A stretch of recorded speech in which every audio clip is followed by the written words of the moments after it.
Have you ever wanted to create a product survey for your company? Today, we're going to share tips for creating effective survey questions as well as a few examples. I'm Alex here with Jotform. Let's jump right in.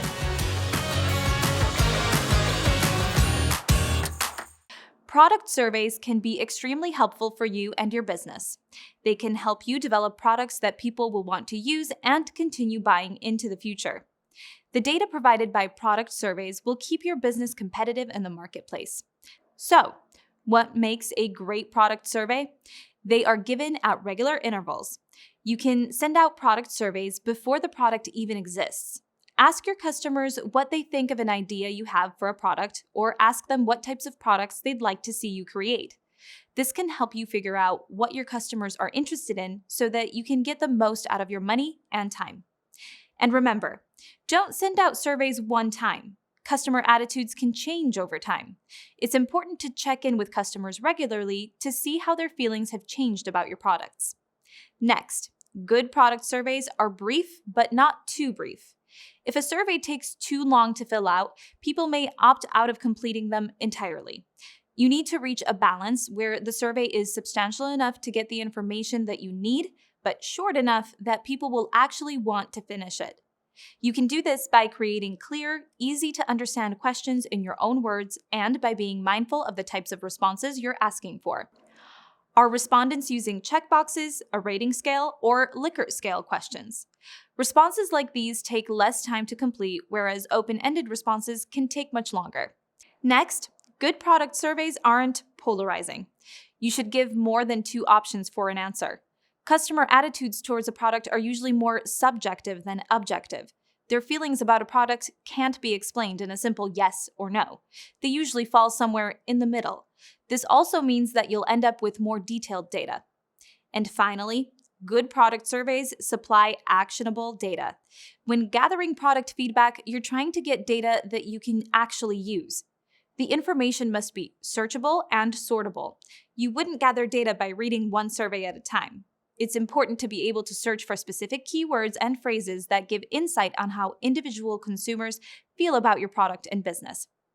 You should also be able to sort your data so that you can see what your customers want as a whole.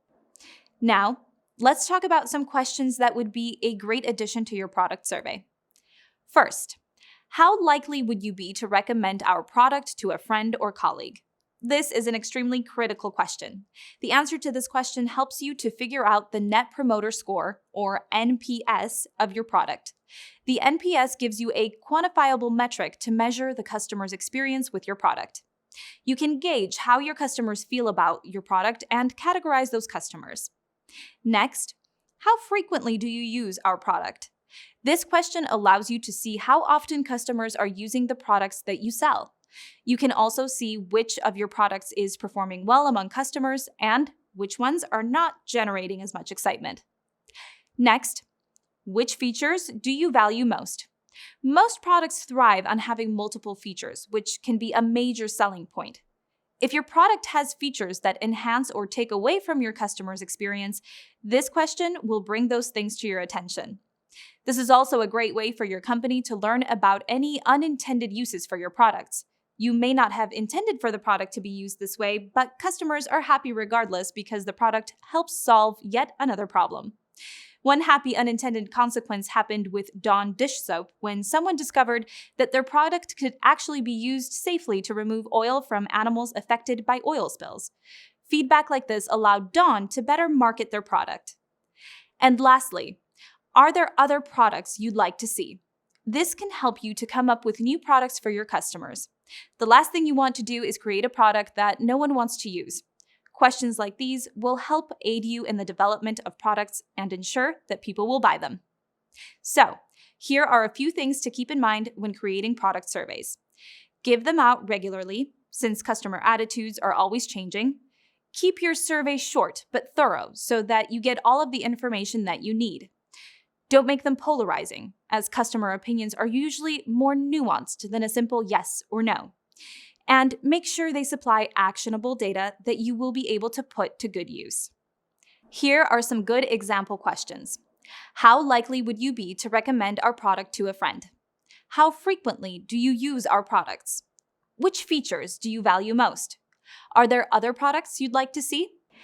After sending out the survey, let your customer know that you'll use the valuable information they've given you. Then, after you've analyzed the data, follow up with your participants and let them know what the future holds for your products. Thank you for watching. I hope you enjoyed today's video. I'm Alex with Jotform. See you next time.